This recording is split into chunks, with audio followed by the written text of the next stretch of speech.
good. I was doing it. I was doing it on my Where'd you phone. get these? At the beginning, just where I walked in. There, right there. Where? Right there. On the white page.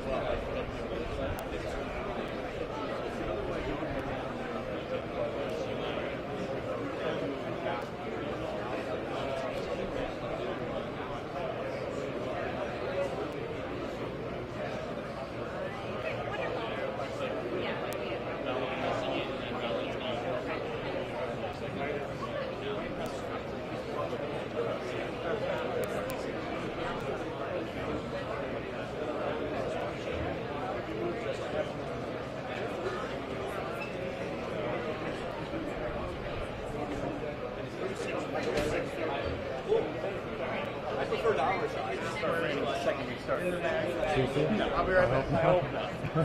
Hey, at least we're under a tree. Yeah, ish. Ish. Light drizzle. That thing down for us. You got that notification, right? What? It's going to rain a little bit. I think there's like Northern. Yeah. Oh, that's fun. So, Do you want me to? Yeah, I did not want to go. whoever You can go y'all. 4 hours.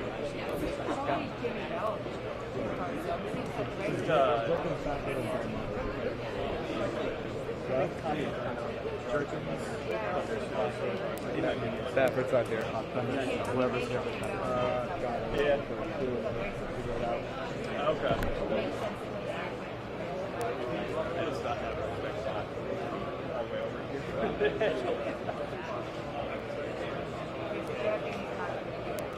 I think I take Britton's off. Stafford, very nice. You know what? I can't. Spencer's on the show tomorrow, so they're always Stafford tomorrow, whoever's here.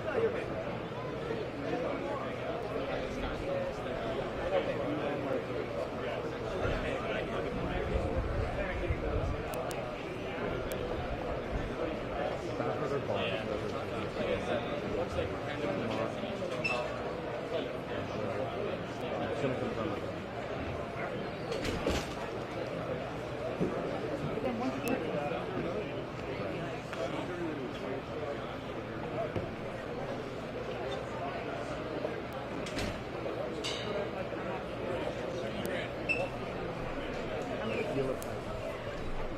Here's a rain jacket.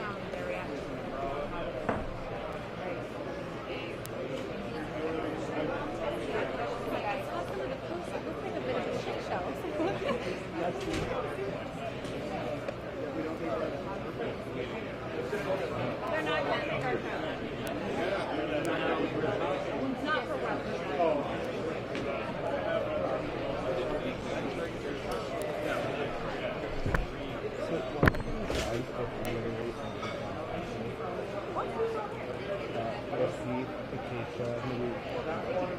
Greg is here. No, not that. We'll get a Keisha. No, but not that. No, so you guys sit there.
depends on if people are between us, what you think.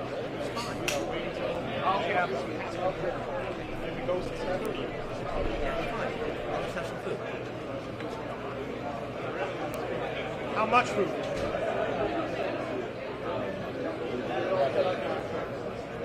So this might be what happened. It might have been something very similar.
What's your neutral prognostication?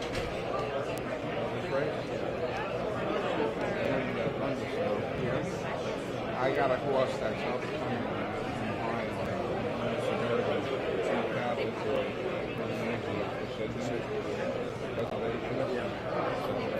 What do you think? I think he's got to step it up enough. Yeah.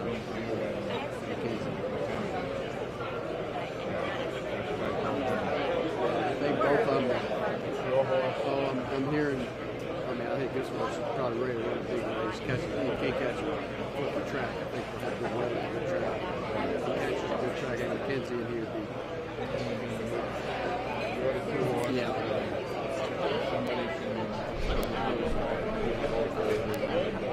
I'm gonna have to step it up enough. Hi, Tim, Krishna, 2 years ago, Mary Ann sat right Exactly. for the race being on that race. Now, I asked Jeanette 2 years ago what she felt about the race, and she said, and I quote, "There are so many wonderful horses in it, I don't know which one I will bet." Now, if she were still with us today, Good meet for you, her idea and opinion about this race, because it is so wide open in this 8-horse field. Of course, find out what all of these horses will bring soon, but let's go over some of these contenders, some of the top thing that Bill Long 4-year-old and over horses in this division, trying to launch their way ahead of by Bob Ballard. He's had 6 wins in his 4th win, being agreed to Ali Shiva. We all know the kind of success that Bob Ballard has here at the track. Some big contenders to face. Let's talk about Thunderstone, 2-time Dubai Cup champion. I think it has been grade 1 right now. Saturday. Reservation is Canterbury, for the most part, they're progressing, but no frosted markings all early on in the side. We've got a pretty nice 2-year-old count for the lap.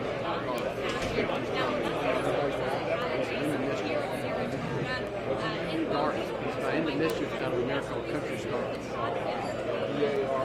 G-A-R-T-X, Garth Brooks. Okay. He's good. And I tell you what, really much, got 4 of them out there. And all, each one of those, yeah, all 4 of them. Everybody seen no one in it. Yeah.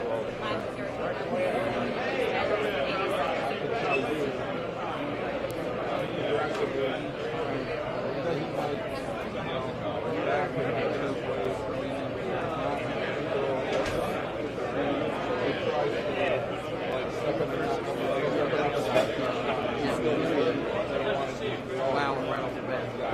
He's not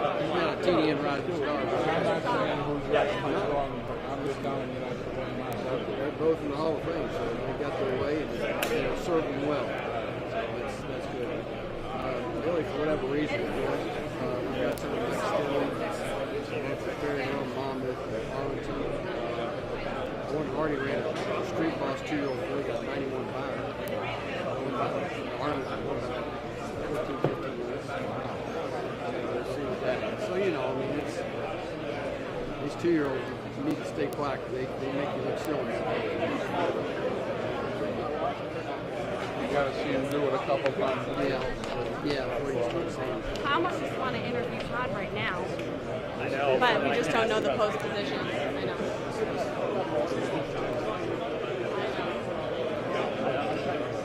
Okay, so this correct rating, you're all going to. And I probably like often, right, that's what I am so they might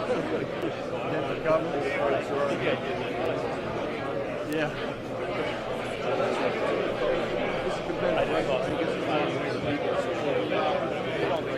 Huh? Bill? What do you make it a 3 on? Jim Dandy,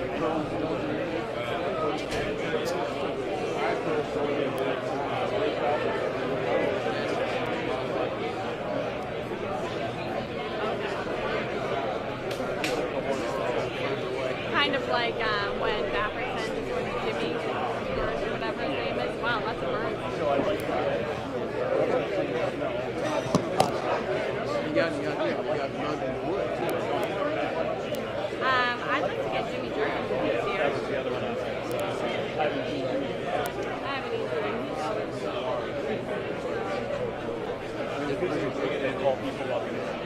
Right. Yeah. Are we plugged into small back? That was guys, we're gonna start early. Huh? We're gonna start early. Yeah, you got it. Good idea. We'll see. It's probably gonna start to come towards the middle of it. Check the weather report.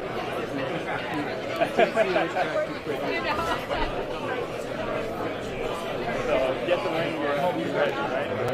Well, the door's pretty big. Second, 10 months. So I do have a concert with that. So. We don't usually go from 6 to 8. We just had to make a decision. We don't make a couple laps of memory. In the game, he's a he'll come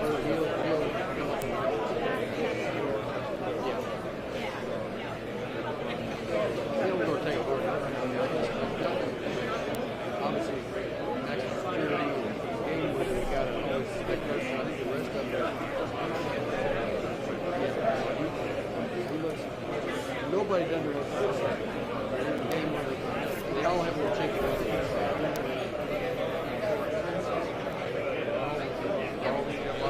We need operation now. Everybody, you got to be like it. We have two more. You don't know, I know, because I'm fighting. That's good.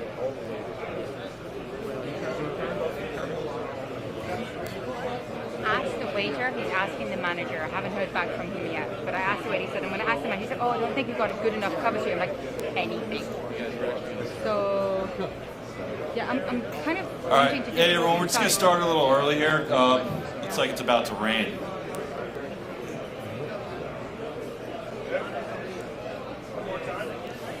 All right, everyone, we're going to start a little early, try and beat this thunderstorm that's about to come in about any minute now. Oh. Good evening and welcome to the official post-position draw for the Grade 1 Whitney. For those of you who have not met me yet, my name is Dave O'Rourke and I'm the CEO of the New York Racing Association. The Whitney is always a race. Thank you. The Whitney is always a race we look forward to each summer. This year, however, we do so with heavy hearts as we remember the life and legacy of Miss Mary Lou Whitney. Known for her generosity, grace, style, and wit, Mary Lou was a tremendous force behind making Saratoga the place that we all know and love today. A truly accomplished horsewoman, ambassador for our sport, her passion for racing inspired all of us, and she'll be missed tremendously. But I've also been reminded by her husband John and her many friends that Mary Lou would not want anything to detract from Saturday's race. As we draw the race and post the morning line odds, I'll be reminded of a quote by Mary Lou. Racing is not just about betting. The beauty, pageantry, and flair is what separates our sport from any other. Every race meet must be an extraordinary event, the only place to be. The 92nd running of the Whitney for the Saturday is definitely the place to be, and we hope to see everyone there or watching us on NBC Sports. So thank you all for coming, and now I'm going to hand it off to Andy Serling.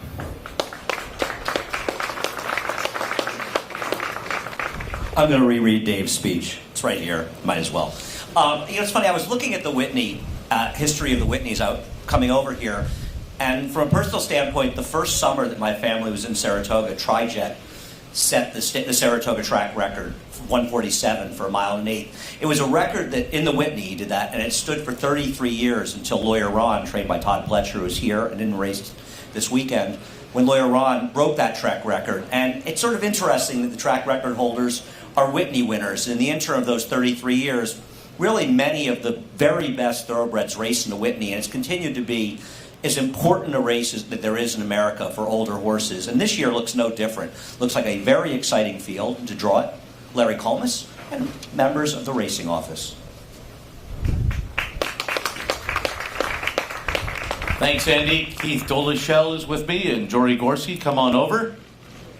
As the rain is close, we're going to get right to it. We've got 8 horses in the entry box here.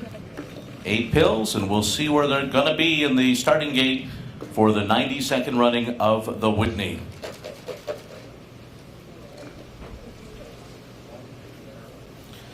Post position number 1 is Imperative, owned by Luch Racing Stables and Imaginary Stables, trained by Anthony Cordarolo. Jose Bracho rides Imperative from post 1.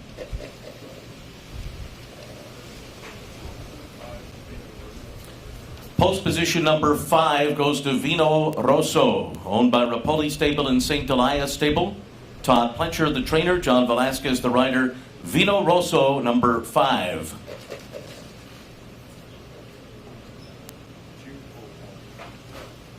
Forewarned will be post position number 2, owned by Trinbrook Stable, trained by Uriah St. Louis, with Dylan Davis riding Forewarned, number 2.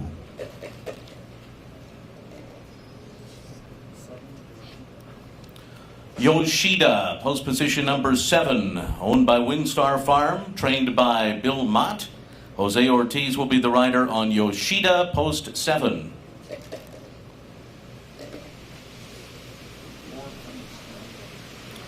Thunder Snow will be post position number 4 for Godolphin. Saeed bin Saror, Christophe Soumillon rides Thunder Snow, post position number 4.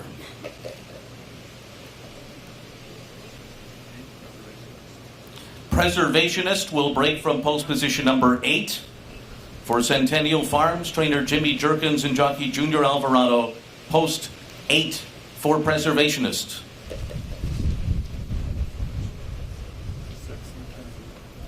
McKinsey will be coming out of post 6, owned by Carl Watson, Michael Pegram, and Paul Whiteman, trained by Bob Baffert with Mike Smith aboard. McKinsey is the 6. Monongahela will be post position number 3 for Michael Dubb, Bethlehem Stables, and Gary Asquith, trained by Jason Service with Jose Lezcano. Monongahela will be post position number 3. So we'll go from the top to the bottom, along with the morning line odds for David Aragona, our morning line odds maker. Forewarned will be post position number 2 at odds of 30-1. Imperative, post position number 1, also odds of 30-1. McKinsey, post position number 6, is the morning line favorite. Odds 7-5 on McKinsey, 7-5. Monongahela, post number 3, is 12-1. 12-1 on Monongahela. Preservationist, post 8, 3-1. 3-1 on Preservationist. Thunder Snow, post 4, also 3-1. 3-1 on Thunder Snow. Vino Rosso, post position number 5, 6-1. 6-1 on Vino Rosso. Yoshida, post 7. Odds of 10-1. 10-1 on Yoshida. So that's the field of 8 runners for the 92nd running of the Whitney. We got that part in. Andy, you're up.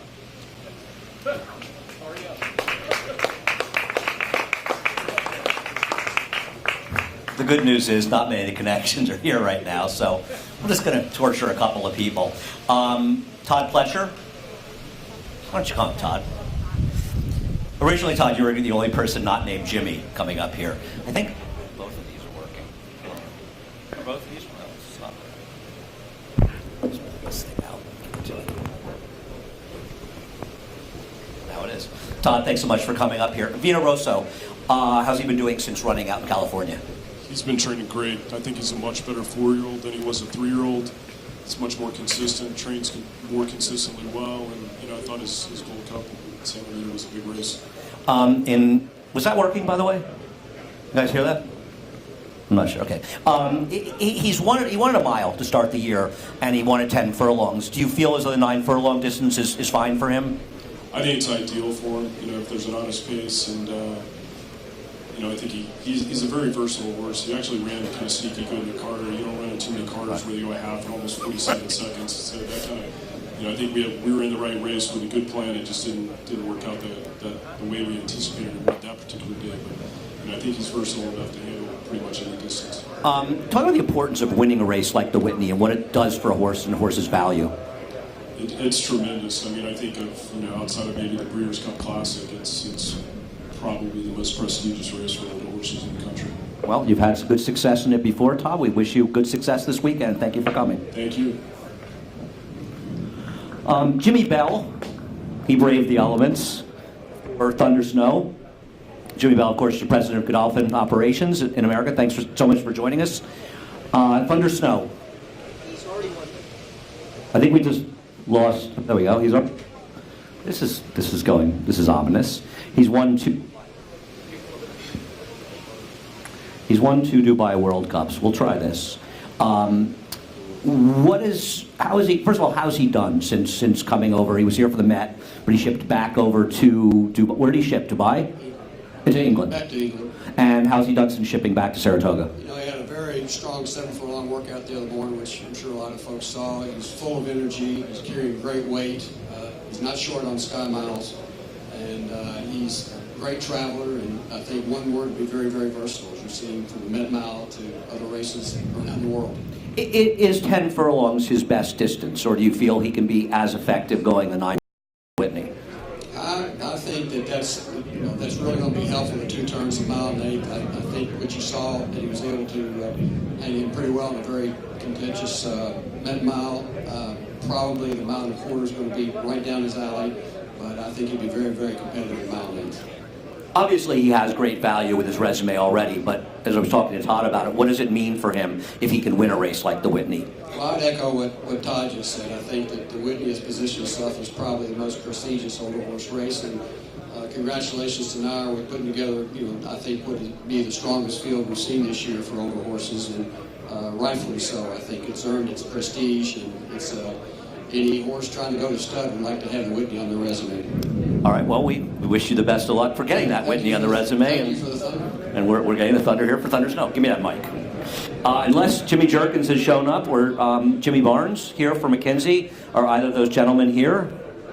Speak now, or you will never get a chance to come up here, as the hopeful rain is not really coming in. Anyhow, I guess that does it. But feel free to mingle and talk, of course, the connections if you're here from the media. But thanks so much for coming to the draw for the 92nd Whitney. It's going to be a great day of racing, really a great weekend of racing. Of course, we have the inaugural Saratoga Oaks on Friday, Saratoga Derby on Sunday. So it's going to be 3 tremendous days of racing at Saratoga this weekend. Enjoy it, and thanks again for coming.